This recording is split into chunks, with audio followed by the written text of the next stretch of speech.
Things really aren't getting much better, are they, with Brexit? Now nobody knows where on earth we're going to be, what's going to happen on October the 31st, whether we're going to leave. Is Boris telling the truth?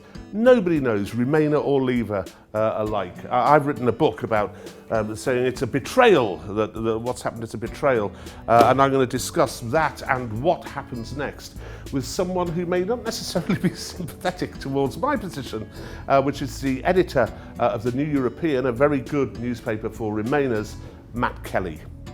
The only thing most people can now agree on is that Brexit has very clearly demonstrated just how inept and unfit for purpose Westminster in its current state is, and the state of our political divisions. They don't reflect modern society at all. People keep saying that there's a massive divide in society, a corrosive split. My suggestion in this is that it's not quite as corrosive as people think, and that there may be 3 or 4 million of the Remain voters who are hyper-liberal and apoplectic, but that actually the majority of us kind of want this out the way, apart from us journos, obviously. Yeah. It's great. Do you go along with that? I do. I mean, I think a lot of people are simply bored of it, and that's as bad for democracy as anything else. But I do agree. There's a great middle set part of the constituency that would accept some serious material compromise. It cuts both ways, however. I do think that you underplay how many Leavers are anxious about the future, and the only way of finding out what they actually think is to ask them again. And of course, in asking them again, you take the risk of breaching something that is very core to a lot of people's belief. So it's would almost you still insoluble. have a second vote? Honestly, at this stage, I prefer it to be sorted out in Parliament. That's where I've always thought. How many problems did you have with this, by my book? I enjoyed it terrifically. My main issue is that your thesis is that the entire elite of the media was anti-Brexit. Well, the broadcast media. Yes, so there is not one single mention in your book of the press.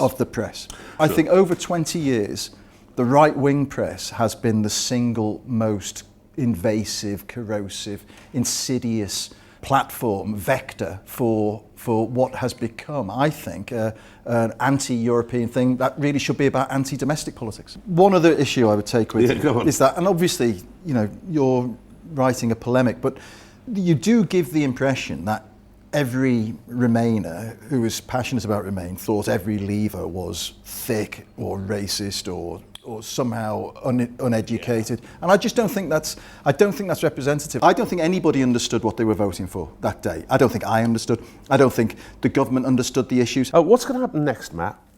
Well, one, I don't know. Yeah. So let's get that on the table. But I suspect, if Boris Johnson becomes Prime Minister, I would go to the polls immediately. And Corbyn's never been less popular. No. But the longer Boris stays in, the more opportunity he's going to get to screw things up. So right now, with the promise of Brexit, I would go in.